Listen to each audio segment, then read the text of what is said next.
क्यों मनाई जाती है होली? इसके पीछे की पौराणिक कथा है। होली वसंतोत्सव के रूप में फागुन मास की पूर्णिमा के दिन मनाई जाती है। यह दिन सतयुग में विष्णु भक्ति का प्रतिफल के रूप में सबसे अधिक महत्व दिनों में से माना जाता है। होली हिंदुओं का संस्कृत, धार्मिक और पारंपरिक त्योहार है। सनातन धर्म में प्रत्येक मास की पूर्णिमा का बड़ा ही महत्व है और यह किसी न किसी उत्सव के रूप में मनाई जाती है। उत्सव के इसी क्रम में होली वसंत उत्सव के रूप में फागुन मास की पूर्णिमा के दिन मनाई जाती है। यह दिन सतयुग में विष्णु भक्ति का प्रतिफल के रूप में सबसे अधिक महत्व दिनों में से माना जाता है। प्रहलाद और होलिका की कथा। होली की त्योहार की सबसे प्रसिद्ध कथा प्रहलाद और होलिका की कथा से जुड़ा हुआ है।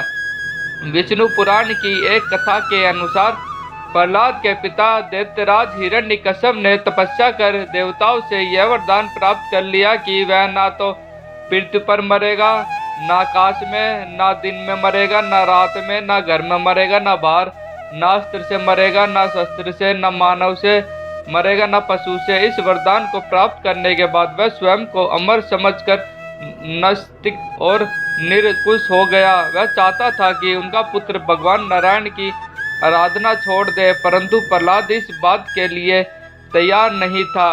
हिरण्यकश्यप ने उसे बहुत ही प्राण तक यातनाएं दी, लेकिन वह हर बार बच निकला। हिरण्यकश्यप की बहन होलिका को यह वरदान प्राप्त था कि वह आग में नहीं जलेगी, अतः उसने होलिका को आदेश दिया कि वह प्रहलाद को लेकर आग में प्रवेश कर जाए, जिससे प्रहलाद जलकर मर जाए। परंतु होलिका का यह वरदान उस समय समाप्त हो गया जब उसने भगवान भक्त प्रहलाद का वध करने का प्रयत्न किया। होलिका अग्नि में जल गई, परंतु नारायण की कृपा से प्रहलाद का बाल भी बाका नहीं हुआ। इस घटना की याद में लोग होलिका जलाते हैं और उसके अंत की खुशी में होली का पर्व मनाते। राधा और कृष्ण की कथा। होली का त्योहार राधा और कृष्ण की पावन प्रेम कथा से भी जुड़ा हुआ है। बसंत के सुंदर मौसम में एक दूसरे पर रंग डालना उसकी लीला का एक अंग माना गया है। मथुरा और वृंदावन की होली राधा और कृष्णा के इसी रंग में डूब हुई होती है। बरसाने और नंदगांव की लठमार होली तो प्रसिद्ध है ही, देश विदेश में श्री कृष्ण के अन्य स्थलों पर भी होली की परंपरा है। यह भी माना गया है कि भक्ति में डूबे जिज्ञासाओं का रंग ब्रह्मा रंगों से नहीं खेला जाता, रंग खेला जाता है भगवा का रंग खेला जाता है। सद्भावना बढ़ाने के लिए रंग होता है, प्रेम का रंग होता है, भाव का, भक्ति का, विश्वास का। होली उत्सव पर होली जलाई जाती है। अहंकार की, अहम की, वैर द्वेष की, इच्छा मत्सर की, संयम की ओर पाया जाता है। विशुद्ध प्रेम अपने आराध्य का पाई जाती है। कृपा अपने ठाकुर की। शिव पार्वती और कामदेव की कथा। शिव और पार्वती से संबंधित एक कथा के अनुसार हिमालय पुत्र पार्वती चाहती थी कि उनका विवाह भगवान शिव से ही हो जाए, पर शिवजी अपनी तपस्या में लीन थे। कामदेव पार्वती की सहायता को आए। उन्होंने पुष्प बाण चलाया और भगवान शिव की तपस्या भंग हो गई। शिवजी को बड़ा क्रोध आया और उन्होंने अपनी तीसरी आंख खोल दी। उनके क्रोध की ज्वाला में कामदेव का शरीर भस्म हो गया। फिर शिवजी ने पार्वती को देखा। पार्वती की आराधना सफल हुई और शिवजी ने उन्हें अपनी पत्नी के रूप में स्वीकार कर लिया। इस कथा के आधार पर होली की आग में वासनात्मक आकर्षण को प्रतीकात्मक रूप से जलाकर सच्चे प्रेम की विजय का उत्सव मनाया जाता है। एक अन्य कथा के अनुसार कामदेव के भस्म हो जाने पर उनकी पत्नी रति ने विलाप किया और शंकर भगवान से कामदेव को जीवित करने की गुहार की। ईश्वर प्रसन्न हुए और उन्होंने कामदेव को पुनर्जीवित कर दिया। यह दिन होली का दिन होता है।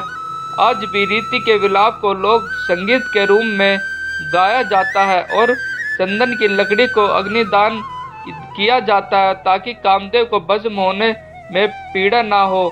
साथ ही बाद में कामदेव के जीवित होने की खुशी में रंगों का त्योहार मनाया जाता है।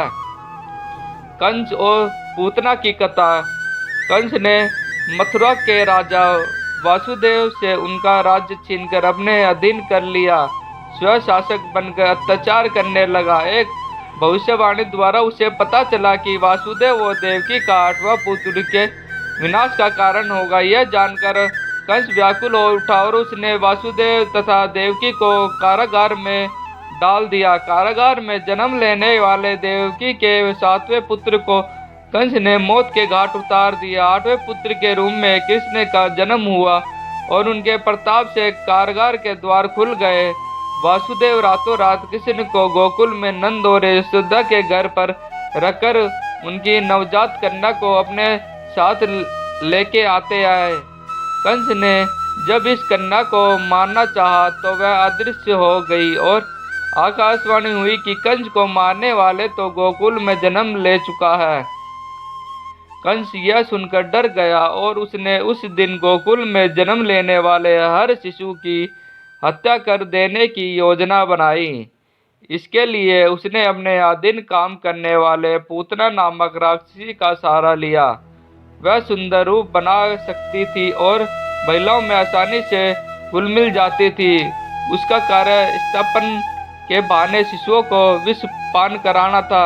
अनेक शिशु उनका शिकार हुए, लेकिन कृष्ण उनकी सच्चाई को समझ गए और उन्होंने पूतना का वध कर दिया। यह फागुन पूर्णिमा का दिन था, अतः पूतना वध की खुशी में होली मनाई जाने लगी। राक्षसी ढूंगी की कथा।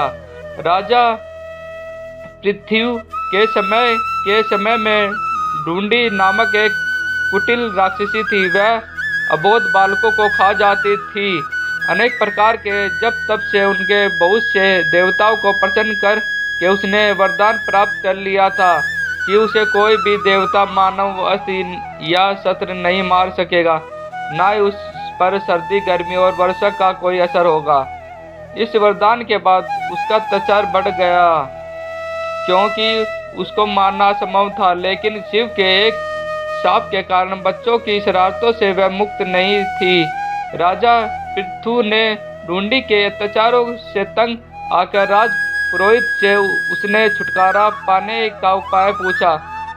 पुरोहित ने कहा कि यदि फागुन मास की पूर्णिमा के दिन, जब ना अधिक सर्दी होगी और ना गर्मी होगी, सब बच्चे एक एक लकड़ी लेकर अपने घर से निकले, उसे एक जगह पर रखे और घास फूस रखकर जला दे।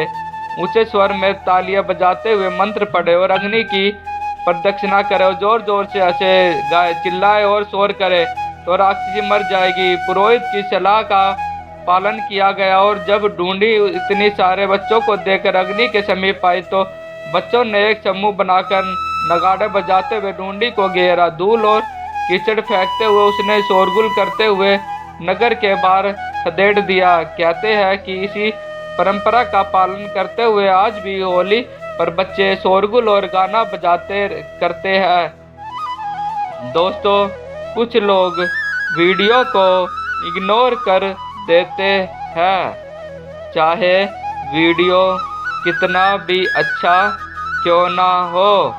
दोस्तों, हमारा हौसला बढ़ाने के लिए वीडियो को लाइक, शेयर, कमेंट और चैनल को सब्सक्राइब जरूर करें। धन्यवाद। आपका दिन शुभमय हो।